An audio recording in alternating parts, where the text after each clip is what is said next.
flour and cornstarch mix, which is 1/2 cup of all-purpose flour plus 1 tablespoon of cornstarch, 3/4 cup of breadcrumbs, half a teaspoon of salt, 1/4 teaspoon of black pepper, and a large onion, tablespoon of milk, which is optional. Then for the green beans, we need to blanch them. Green beans and a tablespoon of salt plus some water. For the gravy, we need mushrooms, and then we have 3/4 cup of vegetable stock, 2 tablespoons of butter, 2 tablespoons of corn flour, 1 to 2 cloves of garlic minced, half a teaspoon of black pepper powder, 1 teaspoon of salt, and I'm using heavy whipping cream over here. I'll be using like 3/4 cup of heavy whipping cream.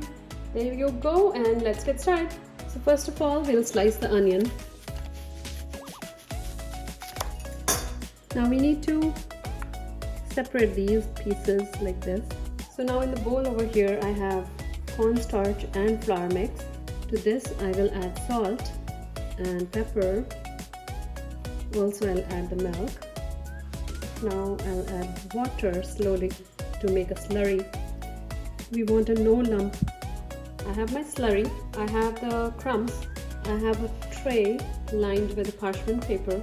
I'll put the onion into the slurry, coat it, take it out,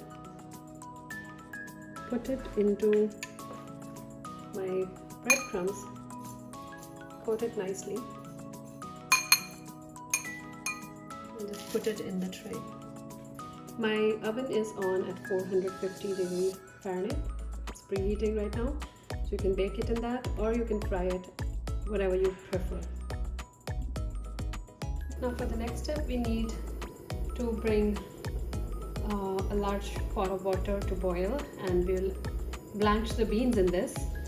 First the water need to boil, and we'll add salt to it at this point so it can. Now water has come to a rolling boil.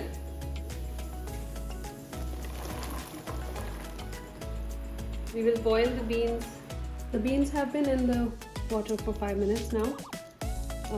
Now we will remove them, drain the water.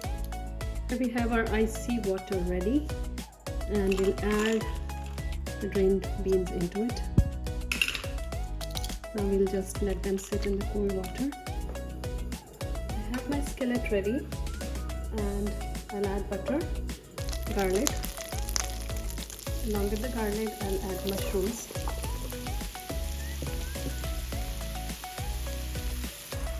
The moisture has reduced a little bit. Now we'll add the flour and salt with the mix. Now we'll add the vegetable broth to it, and we'll also add the cream.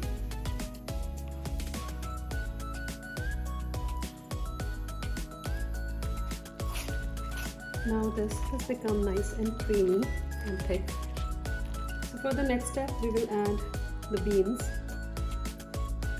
We'll give it a little mix. Have our fried onions or baked onions into it. Give it a mix.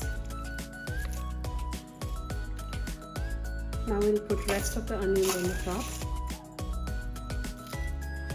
And now we'll put it for baking. I have the oven on at 400 degrees.